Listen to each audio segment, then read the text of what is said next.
வணக்கம். இந்த வீடியோ எதுக்குன்னா, விருதுநகரில் நடக்கிற தென்மண்டல இளைஞரணி நிர்வாகிகள் சந்திப்பு மாநாட்டில் கலந்துக்க இருக்கிற இளைஞர்களுக்காக 1980 நாங்கள் இளைஞர்களாக இருந்தபோது தொடங்கப்பட்ட அணி இளைஞரணி.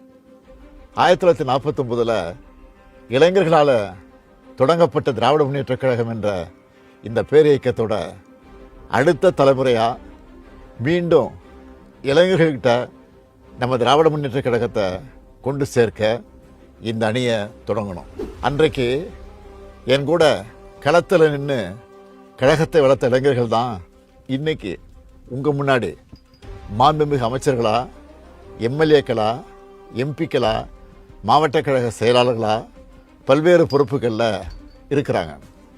எங்களுக்கு அடுத்தபடியாக இப்போது இந்த இயக்கத்தை இளைஞர்கள்ட்ட கொண்டு சேர்க்கிற பணியை, அந்த கடமையை தம்பி உதயநிதி அவர்கள் சிறப்பாக செஞ்சுக்கிட்டு இருக்காரு. திராவிட முன்னேற்ற கழகத்து மேலே எப்போதும் வன்மத்தோடு இருக்கிற எதிரிகள் என்ன கட்டமைச்சாங்க? இளைஞர்கள் இனி திமுகவுக்கு வருவாங்களான்னு சந்தேகம் எழுப்புகிற மாதிரி தன்னோட ஆசைகளை வெளிப்படுத்திக்கிட்டு இருந்தாங்க. அதையெல்லாம் உடைச்சு தம்பி உதயநிதி அவர்கள் இளைஞரணிக்கு இன்றைக்கு தமிழ்நாடு முழுக்க 5 லட்சம் நிர்வாகிகள் நியமித்து ரெக்கார்ட் பண்ணியிருக்காரு. இது போதாதுன்னு மண்டல அளவில் இளைஞரணி நிர்வாகிகள் சந்திப்பு நடத்துகிறோன்னு சொல்லி மாநாடுகளை நடத்துகிறார். ஏற்கனவே திருவண்ணாமலையில் 1.5 லட்சம் நிர்வாகிகளை கூட்டி வடக்கு மண்டல நிர்வாகிகள் சந்திப்பு மாநாட்டை நடத்திட்டார். ரொம்ப பர்ஃபெக்டாக நடந்த அந்த மாநாட்டை பார்த்து எதிர்கட்சியில் இருக்கிற பலருக்கும் தூக்கம் போயிடுச்சு.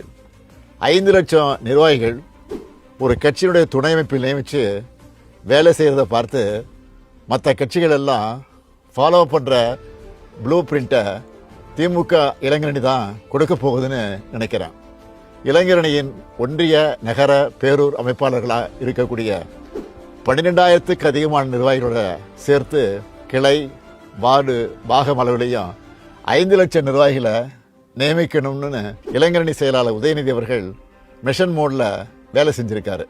அதுவும் இதை அவர் செஞ்சு காட்டியிருக்கக்கூடிய ப்ராசஸை மலைப்பை ஏற்படுத்துது. தமிழ்நாடு முழுக்க விருப்ப மனுக்கள் பெற்று அந்த தகவல்களை டிஜிட்டைஸ் பண்ணி அவங்களையெல்லாம் அன்பகத்துக்கே நேரில் அழைச்சி வெரிஃபை பண்ணியிருக்காங்க. 35 வயசுக்கும் குறைவாக இருக்கிறவங்கள போட்டு அந்த பட்டியலை முரசொலிகளை முறையாக தொடர்ந்து வெளியிட்டாங்க. 78 கழக மாவட்டங்கள்லையும் சோஷியல் மீடியாவுக்கு என்று தனியாக துணை அமைப்பாளர்களையும் நியமிச்சிருக்கிறாங்க. இதோட தொடர்ச்சியாக தான் மண்டல வாரியாக இந்த நிர்வாகிகள் சந்திப்பு கூட்டம் நடைபெறுது. 5 லட்சம் பேருக்கும் ஃபோட்டோ ஐடி கார்டுன்னு ஒரு இராணுவப்படையை போன்ற உறுதியான கட்டமைப்பு, கட்டுப்பாடு மற்றும் ஒழுங்கோடு இது நடக்குது. அதனால தான் பிப்ரவரி 7ஆம் நாள் விருதுநகர் கூட்டம் சொன்னதும் எனக்குள்ள புது உற்சாகம் உண்டாச்சு. இந்த விருதுநகர் மாநாட்டில் எதுக்காக திராவிட முன்னேற்ற கழகம் தொடர்ந்து இயங்கணும், இளைஞர்களான நீங்கள் எப்படி கொள்கையோடு செயல்படணும், எதுக்காக திராவிட முன்னேற்ற கழக ஆட்சி தான் தமிழ்நாட்டில் தொடரணும் என்பது பற்றியெல்லாம் இளைஞர்களான உங்ககிட்ட ஷேர் பண்ணிக்க போகிறேன்.